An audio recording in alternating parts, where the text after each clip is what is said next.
সমুদ্র সৈকতে ঘুরতে যাওয়ার কথাটা শুনলেই প্রথমেই যে নামটি সবার মাথায় আসে তা হলো দীঘা। দীঘা হলো বাঙালির একটি আবেগ। দীঘা হলো আমাদের মতো মধ্যবিত্ত মানুষের সুন্দর একটি ভ্রমণস্থল।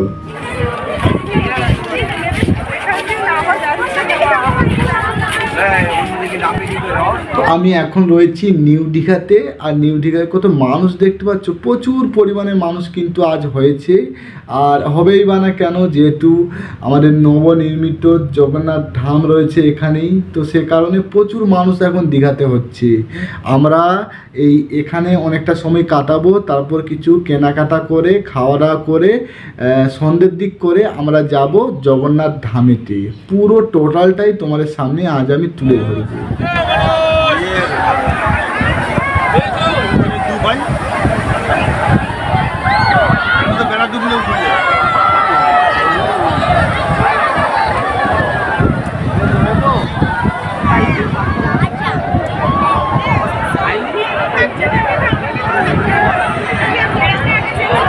এখন জোয়ার ছিল না, সবে ভাড়া পড়তে হতো,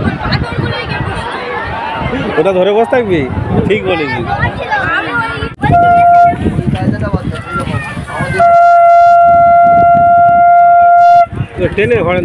দীঘাতে এসেছি আর একটা শঙ্খ নেব না, তা কি কখনো হয়? তাই সুন্দর দেখে একটা শঙ্খ নেওয়ার জন্য চলে আসলাম এখানে।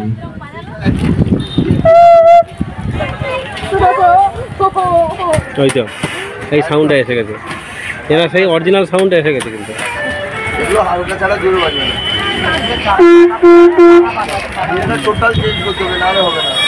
দাদা গালটা কেমন দিচ্ছে দেখো না, আস্তে করে ফুঁকটা দাও, বেশি প্রেসার নয় বলতে।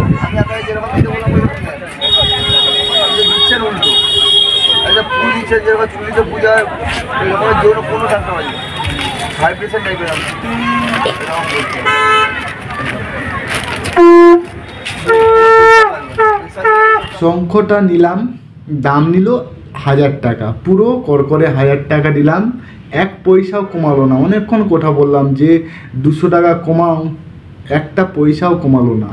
শঙ্খ নেওয়ার পর আমরা চলে এলাম দুপুরের খাবার খাওয়ার জন্য একটা হোটেলেতে। হোটেলের নাম রয়েছে তিলোত্তমা হোটেল।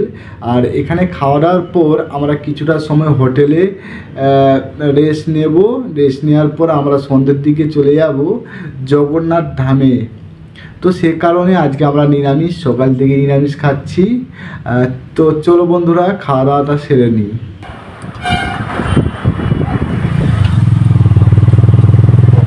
আমরা বেরিয়ে পড়েছি জগন্নাথ ধামের উদ্দেশ্যই। একটা গাড়ি ভাড়া করে নিলাম, খুব বেশি পয়সা নিল না।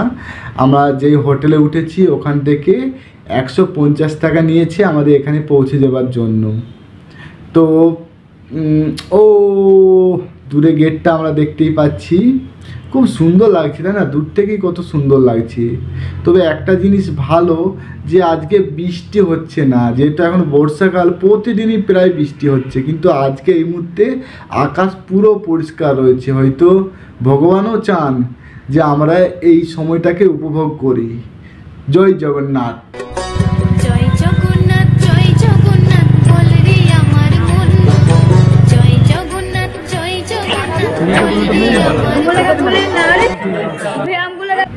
এখান থেকে পুজো দেবার জন্য ডালা, মিঠাই, আরও যে সকল জিনিস পুজোর জন্য লাগে সেই সকল জিনিস তোমরা এখান থেকে পেয়ে যাবে।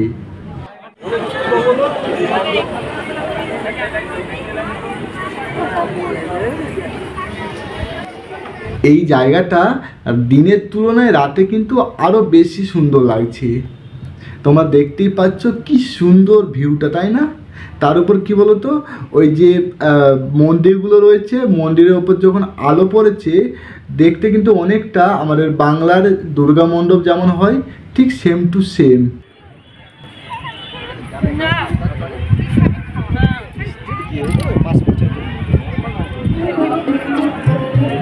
এতদিন দীঘা ভ্রমণ ছিল মধ্যবিত্তদের নাগালের মধ্যেই, তবে এখন এই দীঘা ট্যুর প্ল্যান খুবই কিন্তু খরচা সাপেক্ষ হয়ে উঠেছে।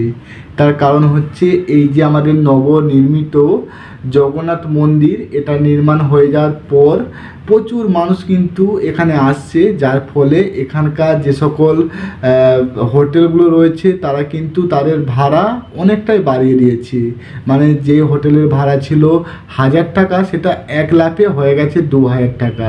তো যে কারণে মধ্যবিত্তদের অনেকটাই অসুবিধার মুখে পড়তে হচ্ছে। সেজন্যই বলবো, তোমরা যদি এই দীঘাতে এই মুহূর্তে আসো তবে অনেকটাই টাকা কিন্তু সাথে নিয়ে আসবে, আর হোটেলে পাওয়ার চান্সটাও অনেক কম হয়ে যায়। তো যে কারণে আগের থেকে অনলাইনে কিন্তু হোটেলে বুক করে রাখবে, তাহলে সেরকম কোনো অসুবিধা হবে না। কারণ এখন বিশ্বাস করবে না, প্রচুর মানুষ দীঘাতে আসছে। এখন এই যে জগন্নাথ মন্দিরটা হয়েছে না, এর টানে, এর যে সৌন্দর্য সেটা দেখার টানে কিন্তু প্রচুর মানুষ আসছে। তো যে কারণে খাবার দাবারের দামও কিন্তু বেড়ে গেছে। তাই তোমাদের বলবো, তোমাদের যদি এই দীঘাতে এই মুহূর্তে আসার প্ল্যান হয়ে থাকে তাহলে কিন্তু এই সকল জিনিসগুলো মাথার মধ্যে রেখে তবেই আসবে। রাতের জগন্নাথ মন্দির দর্শন, দীঘা জগন্নাথ মন্দির।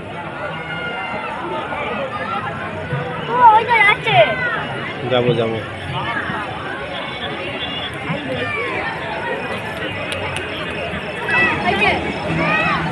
দাঁড়া, আমার নিচে নামতে হবে, দাঁড়া। বন্ধুরা চলে এসো এই মন্দিরে, আর দেরি করো না। একসাথে 2 জিনিস দেখার সুযোগ আগে কিন্তু ছিল না।